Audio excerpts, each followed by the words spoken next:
It was not clear if we would prevail then. We lost battle after battle. Troops deserted the battlefields.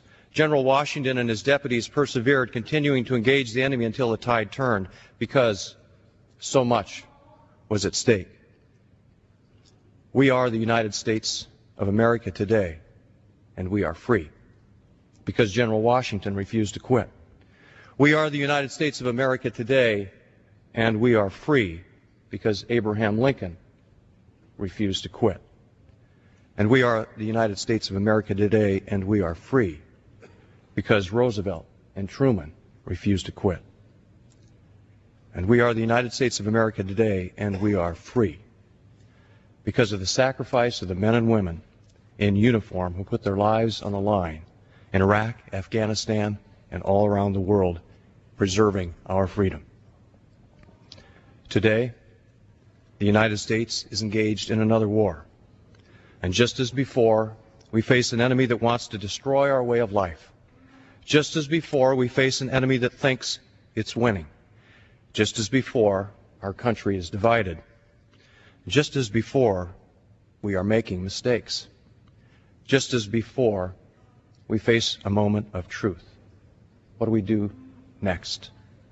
And just as before, the consequences of losing are devastating. The enemy is clear about what their intentions are, by what they say and what they do. Al-Qaeda and the global movement that it has spawned have made it clear they want nuclear and biological weapons. It is clear they want to kill us, Americans. Osama bin Laden has called acquiring nuclear weapons a religious duty. The fact is, we are engaged in a global war with people intent on killing Americans, and regardless of how we got into Iraq, Iraq is now the central front of that war. And yet, while we debate this non-binding resolution, what is really at stake is winning or losing. Like Lincoln, I was not in this office as the war began. I understand the arguments. I understand the questions. I've been asking questions too, as an elected official in this body for the past 2 years, as a concerned citizen, and before that, as a veteran.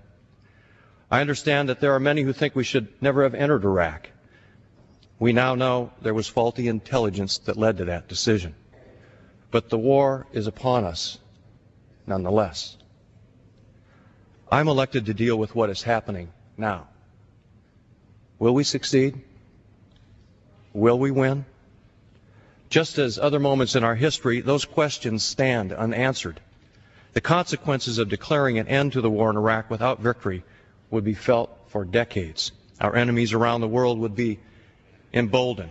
Iran and Al-Qaeda would declare victory.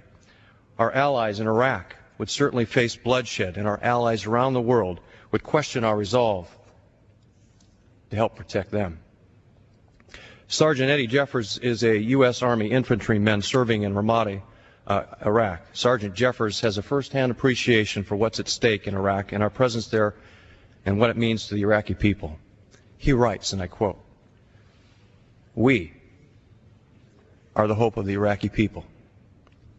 They want what everyone else wants in life: safety, security, somewhere to call home. They want a country that's safe to raise their children in. They want to live on, rebuild, and prosper. And America has given them that opportunity. But only if we stay true to the cause and see it to its end. But the country must unite in this endeavor. We cannot place the burden on our military alone. We must all stand and fight, whether in uniform or not. Right now, the burden is all on the American soldier. Right now, hope rides alone. But it can change. It must change, because there is only failure and darkness ahead for us as a country, as a people, if it doesn't." End quote. Sergeant Jeffers' words hit at the heart of our present challenge in Iraq. Our current strategy in Iraq is failing, and yet failure is not an option. In November, the American people told us they wanted a new strategy, not because they wanted to lose, but because they wanted to win. Now we have a new strategy before us. Is this new plan going to work? I don't know. No one in this body who's voting on this resolution knows.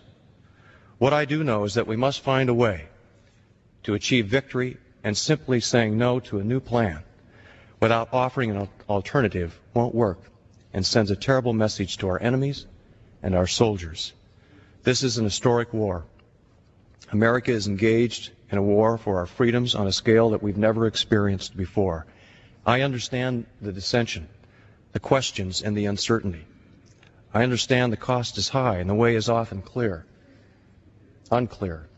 I've served in law enforcement for 33 years.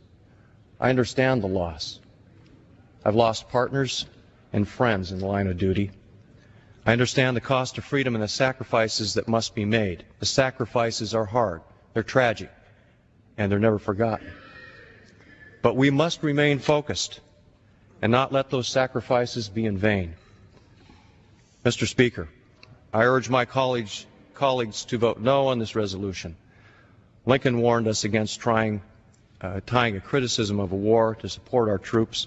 Let's send a message to our enemies, our troops alike, and we will always support our young men and women who put their lives on the line for our freedom. I yield back.